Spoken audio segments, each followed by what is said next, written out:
everybody. I'm JT DeSocio. Welcome to CogoCast. This is the Real Estate Investors Podcast. We're going to be talking all things real estate investment, fixing and flipping, rehabs, lien abatement, funding, whatever it is that you think you can get into to make some money in real estate investing. We will sure detail it here. I figure the first way we're going to start out this podcast, like any other good podcast, is to bag the big guy. So we got Lee Arnold himself. Welcome, Lee. And we got our great little studio here that we've got set up here. Although it's feeling a little kind of close, I feel like we should have cocktails, maybe some hors d'oeuvres, but we'll work it out.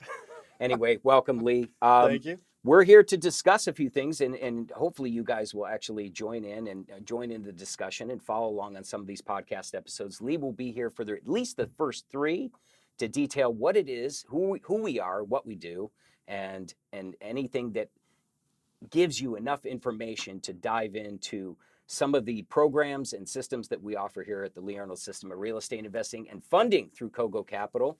And just remember, all of this starts at a funding tour. We do this nationwide, fundingtour.com, and we hope you get in on it. It's the best 3-day investing course you'll ever take in your life. Lee, let's dive right in. Sounds good. All right. Why real estate? I mean, of all the things that you can do, I've known you for a bit. You're a really charismatic guy. Why this? What brought you into this? You know, I didn't have any plans to be in real estate. Okay. None. And when I discovered real estate, I was working at a grocery store. And I was making $3.90 an hour, the then minimum wage, to tell you how long I've been around. Yeah. I was 17 at that time. Okay. And saw an infomercial on TV. And they said they're going to teach me how to get rich in real estate. And I thought, whatever. But going back to a kid, my grandfather was a cattle rancher. Okay. And in the summers, I used to go stay at my grandfather's place and help him bring cattle to market and those types of things. Okay. And he'd run cattle up to the auction block, and I'd sit there, and within 9, 15, 20 seconds, he just made $3,000 or $4,000. And I thought, hey, this seems pretty cool. Wow. Well, one day we were driving back from the auction, and he lived in a little tiny farming town in northern Idaho. And as we're driving through town, he sees this house for sale. Mm-hmm. And he goes, I think I'm going to buy it. So he goes and discovers it's up for silent bid. So he puts in the silent bid, and he buys this house for $4,000. Wow. Okay. And this is when? This is like 80s. 80s? Yeah. And he owned that house for the next 25, 30 years, was renting it out, getting $400, $500, $600, $700 a month. Okay. And when he'd have a tenant turn, I'd go over and help him clear out the house and get it rented for a new tenant. Yep. And I thought, hey, you know what, this real estate thing's pretty cool.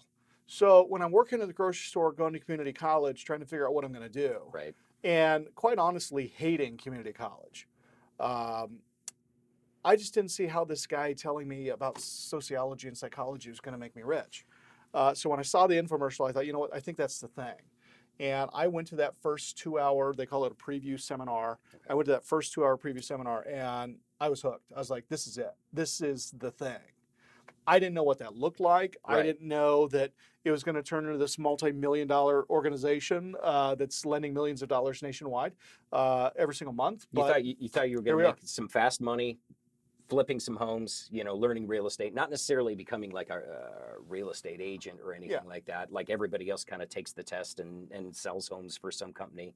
You wanted to make it yourself. You wanted to kind of turn it over fast and see what you can do with it. Yeah. Okay. And my aunt was over for dinner. This was years ago. And my wife and I were just newly married. So we're talking 16, 17 years ago. And my aunt asks, or my wife asks my aunt, she said, so tell me about Lee when as a kid. And my aunt said, the only thing I ever remember Lee saying is that when he grew up, he was going to drive around in his BMW and talk on a phone. Okay. And this is before cell phones. Right. So, I mean, even back then. Not even the brick. The brick. They didn't have the car phones at this time. So I didn't know what that looked like. But when I heard real estate and real estate investing, I was like, this is it. I love it. That's not bad. Okay. First of all, Secured Investment Corp. We're going to bring it forward here a little bit. Give me why Secured Investment Corp? Why some of the other companies that you formed under it, Cogo Capital, the Arnold Professional Holdings. I mean, right now, Secured Investment Corp is an umbrella to a bunch of companies, bunch of different arms to kind of cover all the bases and all the corners of real estate investing. What brought you there to form not one but several companies? Well, and this is Secured Investment Corp. I believe we formed in 2010 or 2011. And this is now 12, 15 years after I've started investing in real estate. So this Okay. is many iterations and LLCs and corporations later. Okay. But in 2008, when the market tanked, and coming into 2009, we were still putting on investment seminars across the nation. We've been doing that since 2001. So a long time we've been out doing seminars.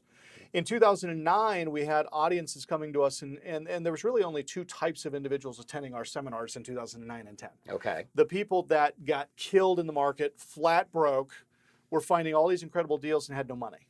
Right. Okay. So they Then couldn't get the funding. you They couldn't couldn't get the get the funding. money to do Yeah, it. all Okay. these great deals, no money. Okay. Then we had all these other people that were coming in, and they had the financial wherewithal to pull out when the market tanked.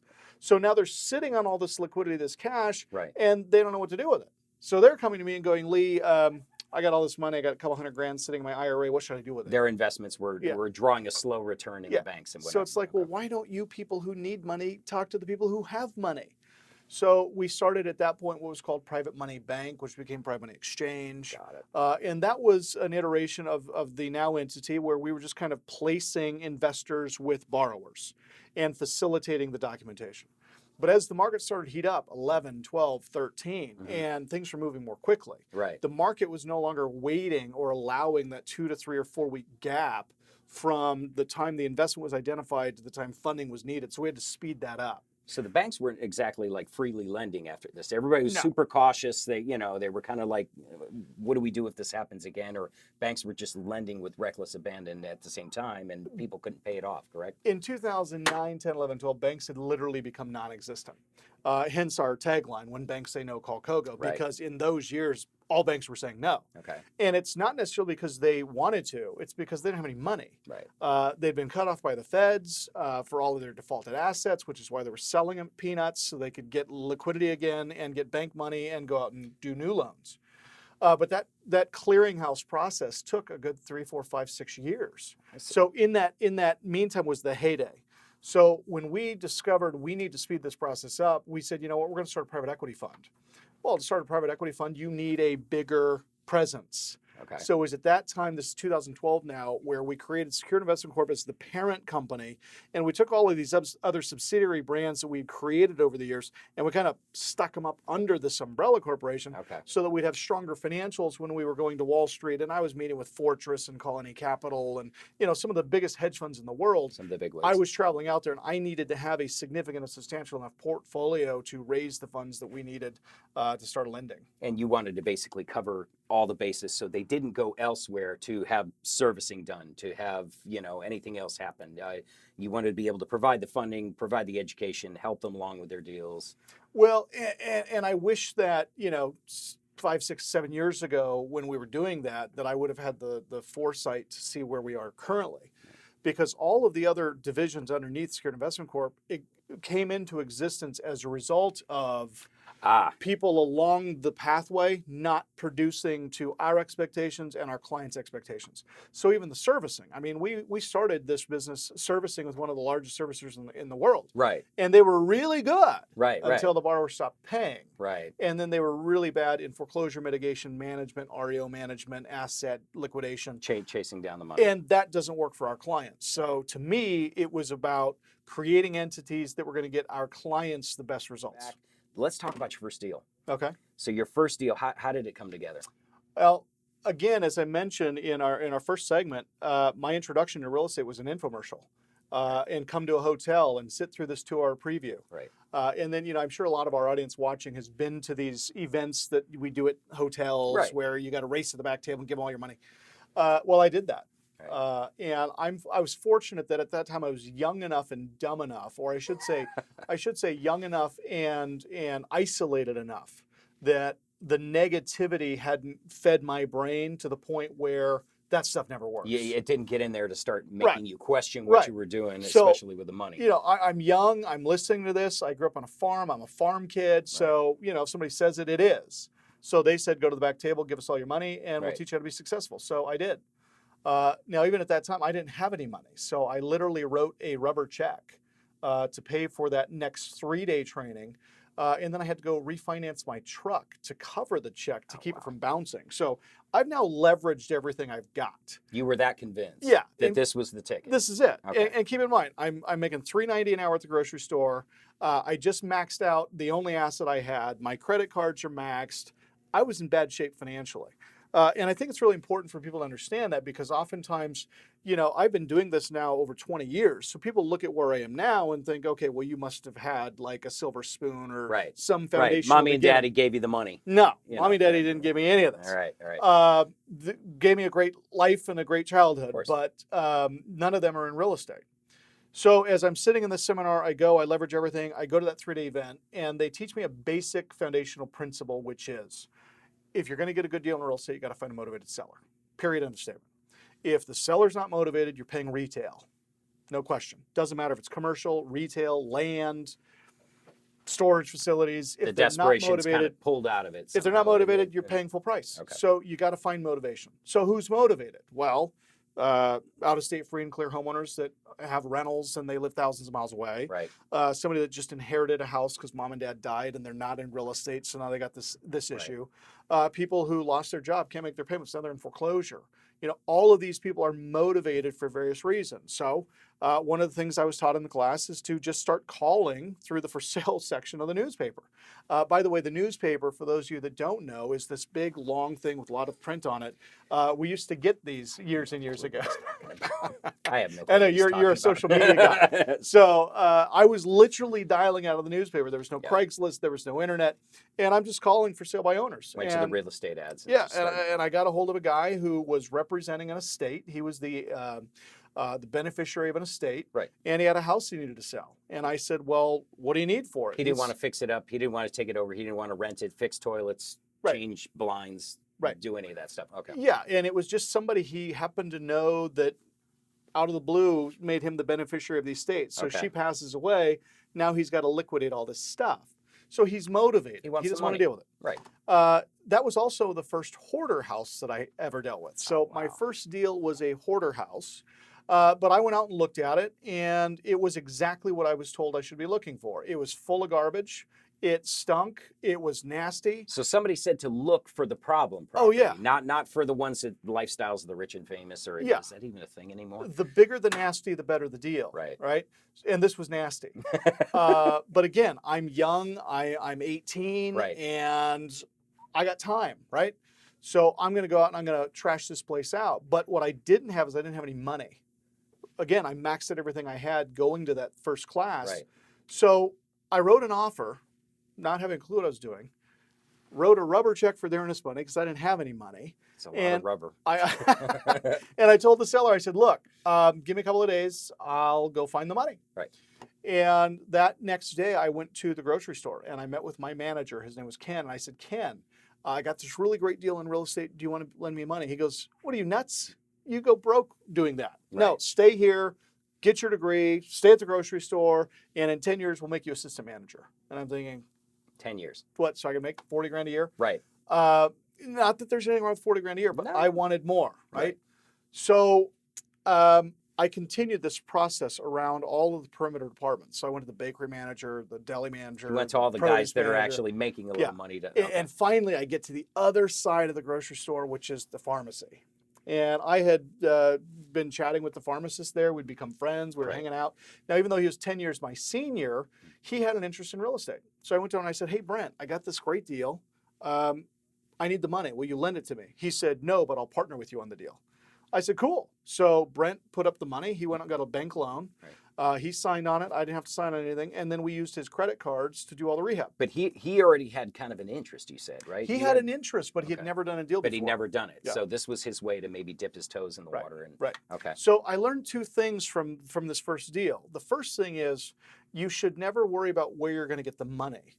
Always worry about the deal, because money is attracted to opportunity. So if you will invest your time, energy, and effort finding the opportunity, money is going to find you. So that's number one. Second thing I learned, there are a lot of people in the marketplace right now who have money, but they don't have time to go find deals. So for those that are watching this and they're thinking, I want to be a real estate investor, don't worry about money. Don't worry about credit. Don't worry about background. Don't worry about any of that. The only thing you need to worry about is finding a great deal, and the people with the money will find you. And it's an amazing attraction, Right. and it's never failed me. It's kind of bringing the golden egg to market. CogoCast, the Real Estate Investors Podcast. Thanks for joining us. And hopefully some of you who just joined us, we're here with CEO Lee Arnold, real estate investing entrepreneur, boss, broker, dealer, money mover, and honestly, something that I'm reading here, aha moments. Uh-huh. Okay, you ask this a lot of your clients, aha moments. Where did that come from? What was your first aha moment? I mean, I understand what it is, but why aha moments? Where did that come from? As much as as a company, we put on a lot of seminars around the country. Right. People are often surprised to know that I attend a lot of seminars. I go to a lot of seminars. So I'm a big proponent in education, continuing education. And I'm spending at least 6 figures a year on advanced education, mastermind groups, those types of things.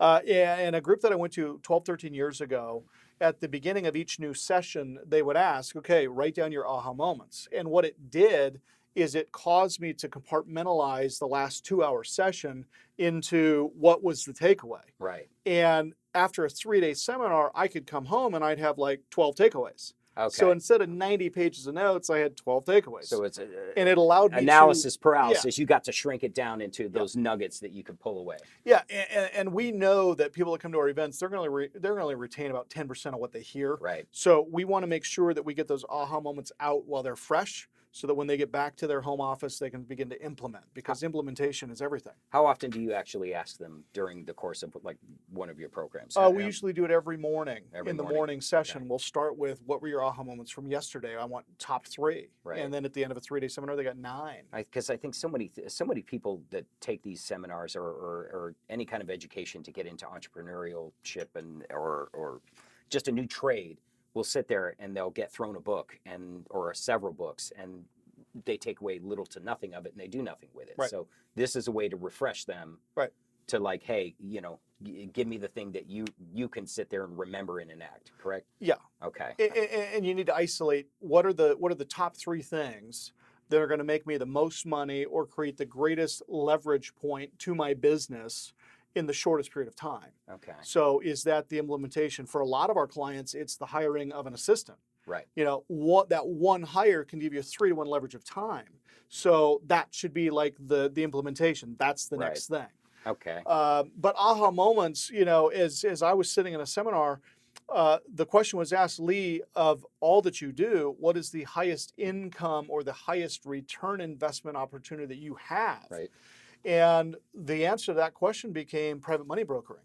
So, reverse or go back in time 20 plus years, and Brent is essentially my partner in that first deal, the pharmacist. He was essentially a hard money lender to me. Okay. And as I progressed from Brent, I started using other hard money lenders and other private money financiers. And all a hard money lender is somebody that's got more money than you do. Okay. That's pretty much it. Well, that's all right. So break down for me private money lending, hard money. Private money, hard money. What's the difference? Absolutely no difference. Okay, you heard it, folks. There's no difference. Hard money, private money. Well, if you need a difference, here it is. When Okay. people hear private money, they think that it's direct from an individual and it's cheaper.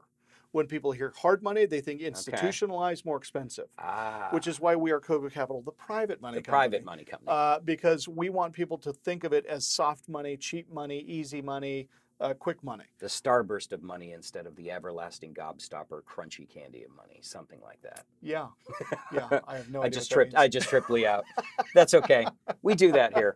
All right. So you mentioned brokering. Now, describe brokering. Brokering a deal. You mentioned getting the people with the money, getting the people with the deal. Yeah. So in 2004, I had been doing a lot of deals, and I was consuming millions of dollars of other people's money. And I got to a point where the volume of deal flow that I was doing wasn't sufficient to consume the amount of capital that I'd identified.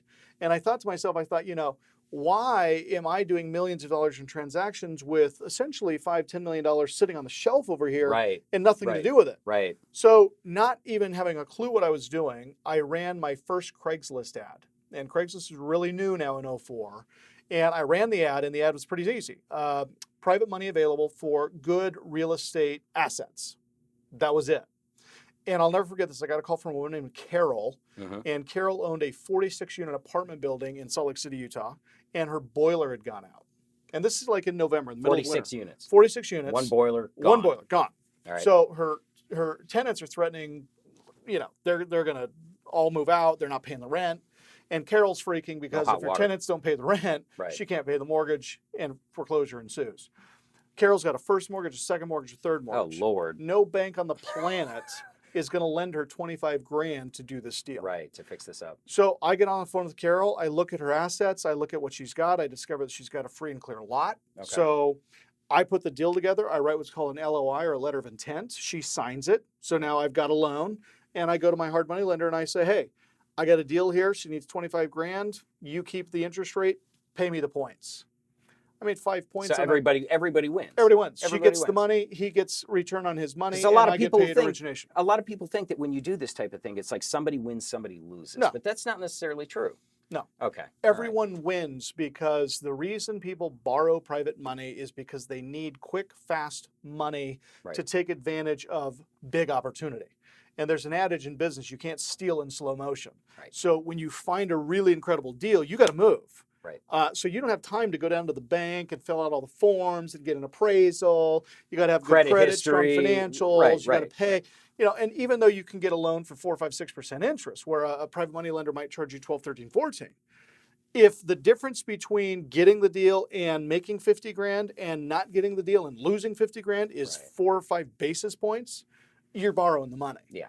So private money is best used in an environment where there's a quick profit opportunity that you can make money in a 12, 24-month period of time.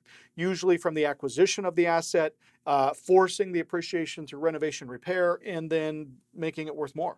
Selling it, keeping the proceeds. Here's what's cool about private money brokering, and I didn't realize this until that Carol deal in 2004. You don't have to have any money. None. None. None. None. You And a lot- heard him. Yeah, and a lot of people say, It's on video. We're recording this, right? I want to be a lender, Okay. but I don't have any money. Right. Well, good news. You can be. Just like in real estate, you don't have to have money to buy real estate. And in lending, you Yeah. don't have to have any money to lend. You got to be able to network the two. You just have to have someone that needs money, and you got to know where to go to get money when you find that deal. Okay. You bring them together, you get paid.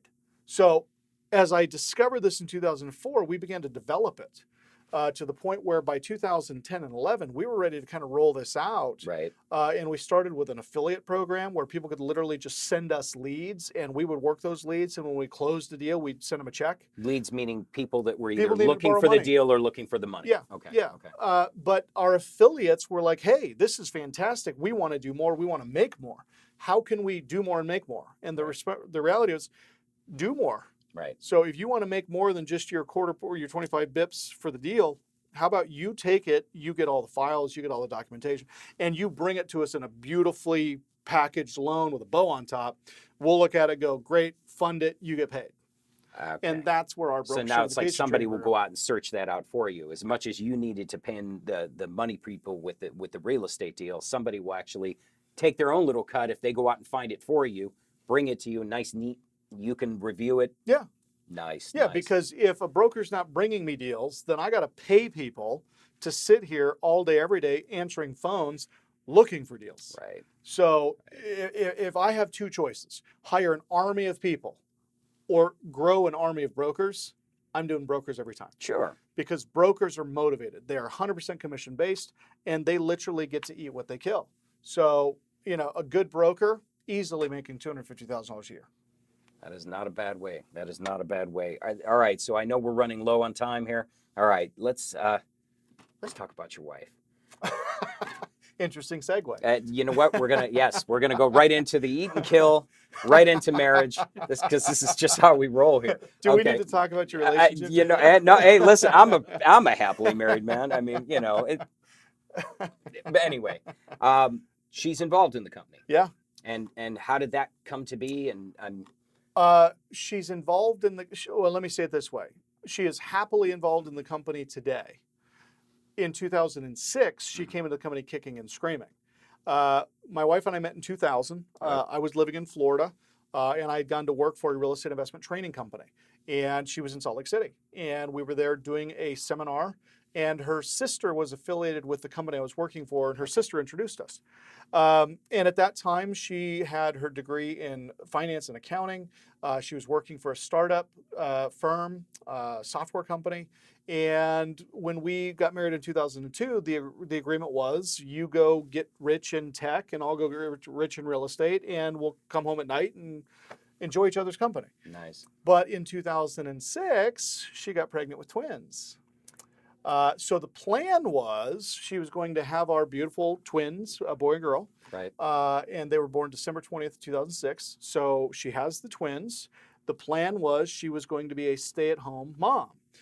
Because that's something she always wanted to do and something she always wanted to be. So thankfully, the Lord had blessed us to the point where we could afford for her not to do that, to have to work. And so she was going to stay home. Well, 4 months after the twins were born, she found out she was pregnant with number 3. Oh, Lord. So we now have 3 kids. 3 kids. In 14 months, all in diapers. So by the time baby number 3 came, she needed to get out of the house. She was like, Lee, I don't care what it is.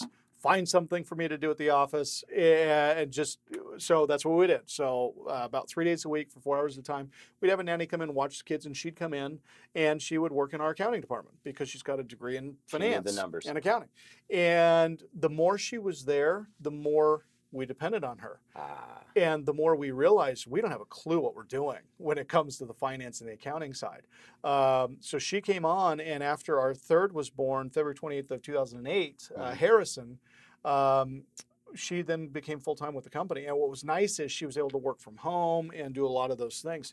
But I'll tell you, for those watching, you've probably already experienced this. It's not easy. No. Working with your spouse. No. And we really butted heads for the first couple of years. And we didn't really know why, other than, as a husband and a wife. Right. You think you're right, and she knows she's right. Right. Right. And that's on your and that's on your personal level. So then you put it in your business, and that makes it even more volatile at times. Yeah. So this morning, here's a prime example. This morning, I kissed my wife and I said, "I'll see you tonight." Even though she's the CFO of our company, and I'm going to see her 4 times today in interviews. But here she's not my wife. Here she's the CFO. She has a master's degree in accounting and finance. She's much smarter than I am. And I needed to learn to stay in my lane. Right. And for those of you that are going to be working with your spouse in this capacity, the best advice I can give you is to establish early which lane is yours. I'm the marketing and the sales lane. She is the finance and the accounting lane. And as long as we stay in our lane, traveling 100 miles an hour, there's no Have you issue. found yourself swerving maybe over into each other's lane from time to time? She's very good about reaching over and grabbing the wheel very quickly and correcting me. Okay. And getting back into my lane. That's important. And every time I venture over there, I'm a bull in a china shop when it comes to finance. Get me out in the market. Let me go drive real estate. Let me go to the foreclosure auction. That's where I thrive. That's what I want to do. The secret is stay with your own set of tools. Stay in your lane. But I will tell you this now, and we've been working together, going on 12, 13 years. If you can figure it out, it's an incredibly rewarding experience. Right. If you can figure it out. And if you haven't yet, we have a book coming out.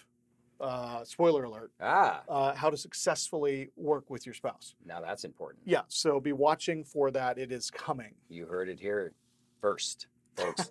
You heard it here first. I know we're getting ready to wrap up. Peter, how are we looking on time? We should probably wrap it up, Jay. We should probably wrap it up. All right, so we're going to wrap up episode 1. We hope you come back for episode 2. We're going to dive into Lee's past, show you some pictures, and detail some of the things that built up Secured Investment Corp, Cogo Capital, Lee Arnold system of real estate investing, and all the other companies under the umbrella. We hope you tune in next time. You can download us free, iTunes, Spotify, Google Play, and you can watch this in video on our Facebook, Twitter, LinkedIn accounts, and our YouTube channel, the Lee Arnold system of real estate investing. Until next time, I hope you guys join us. Thanks for joining us. I'm JT DeSocio. We're signing out.